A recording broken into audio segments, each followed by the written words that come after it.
Election code అంటే model code of contact అని అంటారు. సో దీని ప్రకారం మీరు చూసారంటే భారత ప్రభుత్వము చేసిన అతిపెద్ద అనౌన్స్మెంట్ ఇది ఇప్పుడు నేను మాట్లాడబోయే విషయం. అంటే ఈలాన్ మస్క్ సంస్థ టెస్లా, సో వీళ్ళ ఎంప్లాయీస్, వీళ్ళ ఇన్వెస్టర్స్ ఇవాళ పండుగ చేసుకుంటున్నారని చెప్పాలి. ఎందుకంటే ఒక్కసారి ఎలక్షన్ కోడ్ వచ్చిన తరువాత ఇంత పెద్ద ప్రకటనలు అనేవి మీ ప్రభుత్వము చెయ్యలేదు. అంటే గవర్నమెంట్ యొక్క ఫంక్షనింగ్ టోటల్గా మారిపోతుంది. సో మొన్న మనం చూసాం, సో ట్విట్టర్ యుద్ధం, మన యువకులు ఎలాగ ట్విట్టర్ వేదికలో చాలా పెద్ద దాడులు ఈ వెస్టర్న్ మీడియాకు సంబంధించి వాళ్ళు చేస్తున్న మీకు ఈ చెత్త ప్రచారం, దాని మీద మనం విరుచుకుపడ్డాము, ఎన్నో వీడియోలు చేసాం.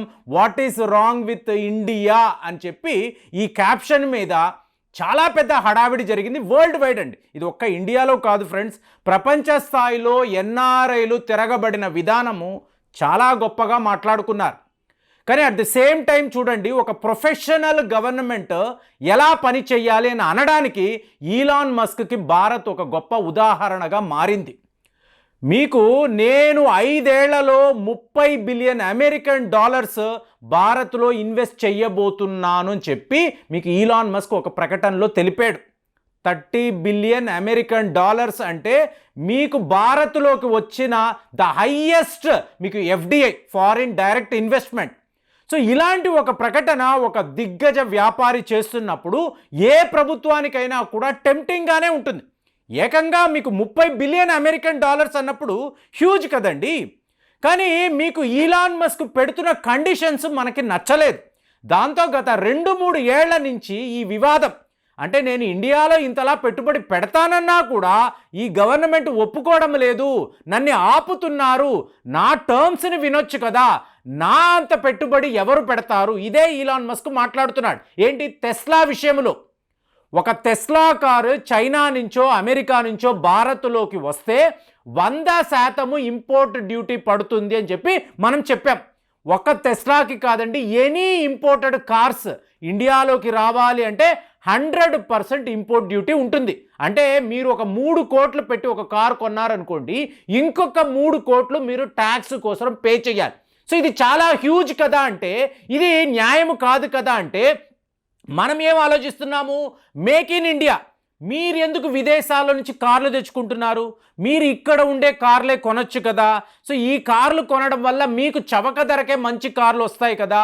At the same time domestic మార్కెట్ను మీరు ఏదో ఒక రకంగా ఆదుకుంటారు కదా. అంటే బాగా సంపన్నులు, డబ్బున్న వాళ్ళు పోతే పోనీయండి, 3 కోట్లు పెట్టి కొంటే ఇంకొక 3 కోట్లే కదా, అంటే 6 కోట్లే కదా, ఇలా ఆలోచించే వాళ్ళు ఉన్నారు.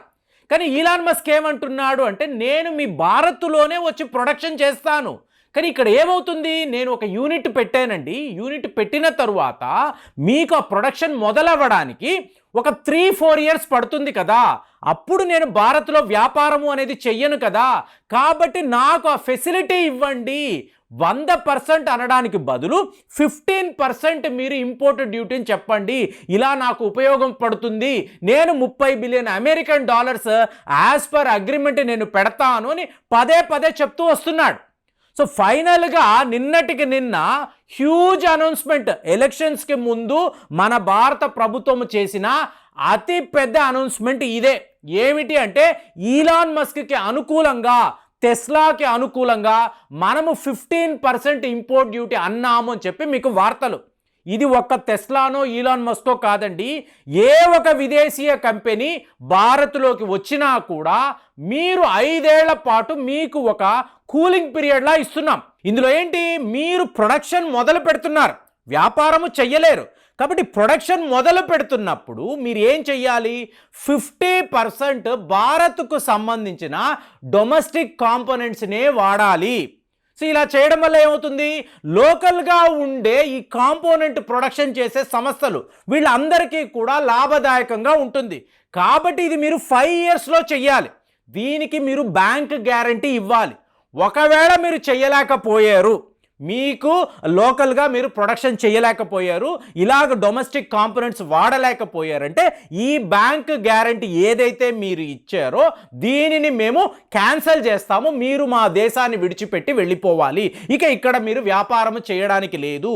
ఇలాంటి ఒక స్ట్రిక్ట్ కండిషన్ ఎవరికైనా కూడా ఇది ఒక టెస్లానో ఈలాన్ మస్కో కాదండి, మీకు ఎన్నో దిగ్గజ కంపెనీలు. కానీ ఫ్రెండ్స్, ఇక్కడ మనము గమనించాల్సిన విషయము, చైనాకు సంబంధించిన సంస్థలు వీళ్ళ మీద మనము చాలా పెద్ద ఆంక్షలు విధించాం.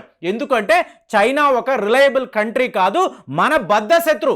కాబట్టి వాడికి సంబంధించిన మన ఫారిన్ పాలసీ, ట్రేడ్ పాలసీ టోటల్గా వేరు. ఇది ఈలాన్ మస్క్కి చెందదు. దాంతో అతనికి ఎక్కడ లేని ఆనందం. 15% అన్నప్పుడు ఇదేంటి కండిషన్?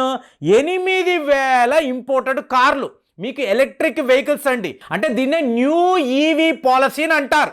అంటే న్యూ ఈవీ పాలసీలో ఎన్నో అద్భుతమైన స్కీములు ఉన్నాయి. ఇప్పుడు మనం ఆల్రెడీ ప్రొడక్షన్ లింక్డ్ ఇన్సెంటివ్స్ని మాట్లాడాం.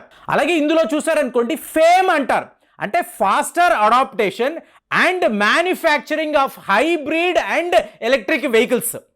సో ఇప్పుడు హైబ్రిడ్ వెహికల్స్ అనండి, ఎలక్ట్రిక్ వెహికల్స్ అనండి, మీరు ఫాస్టర్గా అడాప్ట్ చేసుకోవాలి. సో ఇదే ఈ స్కీమ్.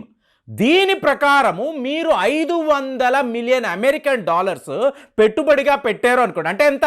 4,150 కోట్లు మినిమం ఇన్వెస్ట్మెంట్ అనేది భారతదేశంలో చెయ్యాలి.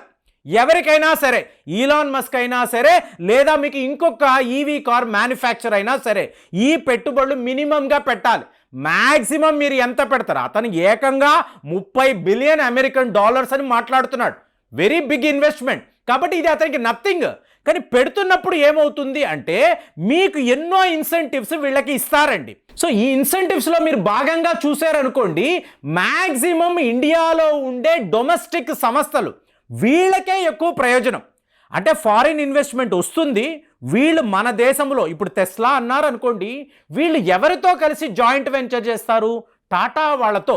టాటా వాళ్ళు తమ సొంత కాంపోనెంట్స్ ఇస్తారు, స్టీల్ ఇస్తారు, ల్యాండ్ చూస్తారు, లైసెన్సులు తెచ్చుకుంటారు, ఇన్ఫ్రాస్ట్రక్చర్ డెవలప్ చేస్తారు. మొత్తము కూడా టాటా వాళ్ళే చూసుకుంటారు. ఇదే అందరూ మాట్లాడేది. ఒక రోజుల్లో డైనోరా అని ఒక టీవీ ఉండేదండి, అలాగే సాలోరా అని ఉండేది, క్రౌన్ అని ఉండేవి. ఇవన్నీ కూడా ఫారిన్ కంపెనీలు వచ్చిన తరువాత, ఒక సోనీ అనండి, శాంసంగ్ అనండి, ఎల్జీ వీళ్ళు వచ్చిన తర్వాత ఈ సంస్థలంతా కూడా కనుమరుగైపోయాయి కదా. ఇలాగ మన డొమెస్టిక్ మార్కెట్కి కూడా చాలా పెద్ద ఇబ్బంది కదా. అంటే మీకు ఈ ప్రముఖ సంస్థలు మన దేశంలో ఉండే దిగ్గజ సంస్థలతో కలిసి వర్క్ చేస్తారండి. కాబట్టి మనకు ఎటువంటి నష్టము లేదు. మీకు టెస్లా వాళ్ళు టాటా వాళ్ళతో కలుస్తారు, మహేంద్ర వాళ్ళు ఒక ఫ్రాన్స్ కంపెనీతో కలుస్తారు, మారుతి వాళ్ళు ఆల్రెడీ సుజుకి వాళ్ళతో మీకు R&D మొదలు పెట్టారు. కాబట్టి మనకు ఎక్కడా నష్టము ఉండదు. కానీ పెట్టుబడులు మాత్రము మీకు న్యూ ఈవీ పాలసీలో ఎన్నో అద్భుతాలు. చైనాను దెబ్బ కొట్టడమే మన ప్రాథమిక లక్ష్యం అన్నప్పుడు BYD ఇవాళ ప్రపంచంలో హైయెస్ట్ సెల్లింగ్ ఈవీ కార్లండి. దానిని ఒక్కసారి టెస్లా ఇండియా మార్కెట్తో పోల్చుకున్నప్పుడు మనకు ఉన్న పాపులేషన్, మనకున్న మార్కెట్, చైనా వాడు కుప్పకూలిపోతాడు. BYD ఎక్కడా కూడా నిలబడదు. కాబట్టే మనం ఇన్ని రకాల ప్రయత్నాలు చేసి టెస్లాకు కూడా పర్మిషన్ ఇచ్చాం. కాబట్టి ఎలక్షన్స్, ఎన్నికలు లిటరల్గా ఈలాన్ మస్క్ వెయిట్ చేస్తున్నాడు. ఈ గుడ్ న్యూస్ ఎప్పుడు వింటానా, ఎప్పుడు భారత ప్రభుత్వం చెప్తుందా అంటే, నిన్నటికి నిన్న దీన్ని మనం ఇంప్లిమెంట్ చెయ్యాలి అని చెప్పి ఈ న్యూ ఈవీ పాలసీని కూడా వీళ్ళు తీసుకువచ్చేశారు. సో ఫైనల్గా ఇదే the biggest announcement before elections. దీని తరువాత ఇలాంటి అనౌన్స్మెంట్స్ అయితే మనం వినము.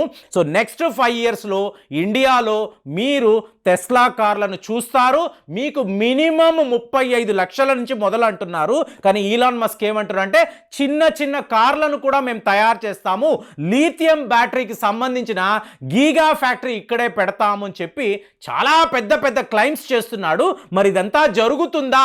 నెక్స్ట్ 5 yearsలో భారత్లో మీరు టెస్లా కార్లు చూస్తారా? కామెంట్స్లో రాయండి. మళ్ళీ వచ్చే వీడియోలో కలుద్దాం. జై హింద్.